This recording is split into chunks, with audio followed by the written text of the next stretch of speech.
Psychological Concepts About Investing from the Psychology of Money by Morganhousel.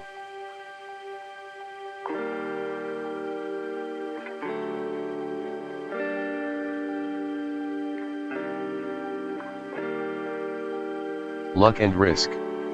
Never enough. Confounding compounding.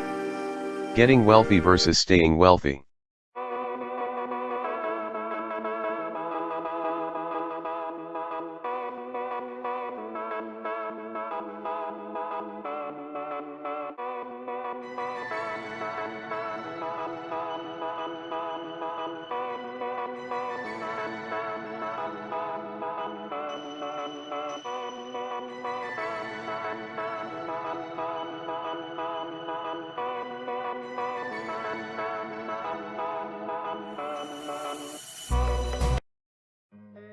Confounding compounding.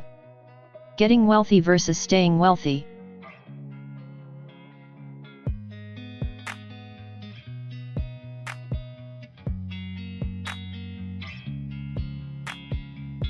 Confounding compounding.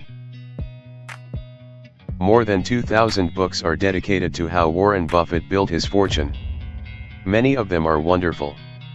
But few pay enough attention to the simplest fact: Buffett's fortune isn't due to just being a good investor, but being a good investor since he was literally a child. As I write this, Warren Buffett's net worth is $84.5 billion. Of that, $84.2 billion was accumulated after his 50th birthday. $81.5 billion came after he qualified for Social Security, in his mid-60s. Buffett began serious investing when he was 10 years old. By the time he was 30, he had a net worth of $1 million, or $9.3 million adjusted for inflation. What if he was a more normal person, spending his teens and 20s exploring the world and finding his passion, and by age 30 his net worth was, say, $25,000. And let's say he still went on to earn the extraordinary annual investment returns he's been able to generate, 22% annually, but quit investing and retired at age 60 to play golf and spend time with his grandkids. What would a rough estimate of his net worth be today? Not $84.5 billion. $11.9 million. 99.9% less than his actual net worth. Effectively, all of Warren Buffett's financial success can be tied to the financial base he built in his pubescent years and the longevity he maintained in his geriatric years. His skill is investing, but his secret is time. That's how compounding works. None of the 2,000 books picking apart Buffett's success are titled "This guy has been investing consistently for 3/4 of a century." But we know that's the key to the majority of his success. It's just hard to wrap your head around that math because it's not intuitive. There are books on economic cycles, trading strategies, and sector bets. But the most powerful and important book should be called "Shut Up and Wait." It's just one page with a long-term chart of economic growth. The practical takeaway is that the counterintuitiveness of compounding may be responsible for the majority of disappointing trades, bad strategies, and successful investing attempts.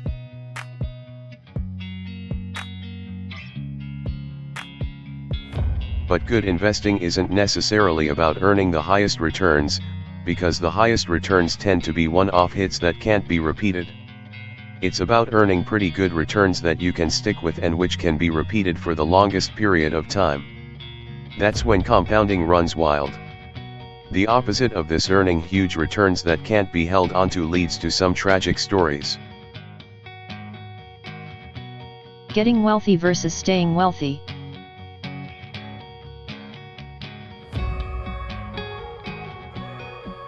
If I had to summarize money success in a single word, it would be survival. Capitalism is hard.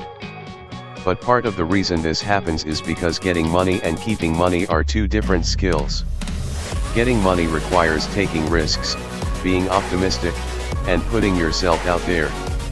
But keeping money requires the opposite of taking risk.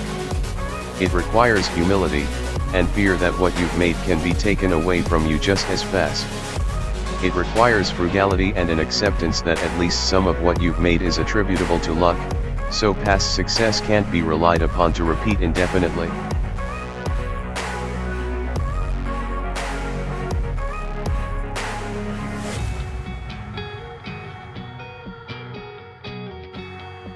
Michael Moritz, the billionaire head of Sequoia Capital, was asked by Charlie Rose why Sequoia was so successful. Moritz mentioned longevity, noting that some VC firms succeed for 5 or 10 years, but Sequoia has prospered for 4 decades. Rose asked why that was. Moritz: I think we've always been afraid of going out of business. Rose: really? So it's fear? Only the paranoid survive? Moritz: there's a lot of truth to that. We assume that tomorrow won't be like yesterday. We can't afford to rest on our laurels. We can't be complacent. We can't assume that yesterday's success translates into tomorrow's good fortune. Here again, survival. This should be the cornerstone of your strategy, whether it's in investing or your career or a business you own. There are 2 reasons why a survival mentality is so key with money. One is the obvious: few gains are so great that they're worth wiping yourself out over. He said in an interview that the venture capital business has become more attractive recently, and I'm wondering what you mean by that. I first started getting interested in the venture business around 1980-81, joined Sequoia a little bit later than that. And if you go back 30 years and think about where technology had gone in the economy, which sort of niches and crevices of the economy it had percolated through, it was far more limited than it is today. And so as technology has gone fracking around the whole US economy, people in the venture industry have just been able to follow it. So there are all these places that people like us didn't invest because technology didn't play a big part in it. And we only have to look around the room here to think about circa the 1980s and people in Silicon Valley investing in advertising companies and media companies and entertainment companies. Those were all considered beyond the pale. And today, obviously, it's an extremely important part of our business. Or think about the hospitality and the travel business, or the... We can spend years trying to figure out how Buffett achieved his investment returns, how he found the best companies, the cheapest stocks, the best managers. That's hard. Less hard but equally important is pointing out what he didn't do. He didn't get carried away with debt. He didn't panic and sell during the 14 recessions he's lived through. He didn't sully his business reputation. He didn't attach himself to one strategy, one worldview, or one passing trend. He didn't rely on others' money. Managing investments through a public company meant investors couldn't withdraw their capital. He didn't burn himself out and quit or retire. He survived. Survival gave him longevity. And longevity, investing consistently from age 10 to at least age 89, is what made compounding work wonders. That single point is what matters most when describing his success. Came to New York to make an historic announcement that Warren Buffett was giving $31 billion to the Bill and Melinda Gates Foundation. The logical question is why? It's something I've always planned. My wife Susie and I had planned that whatever I made would go back to society, and originally I thought she would outlive me and that she'd make the big decision on it, the manner. But since her death, I had to rethink the best way to get the money into society and have it used in the most effective way. And margin of safety.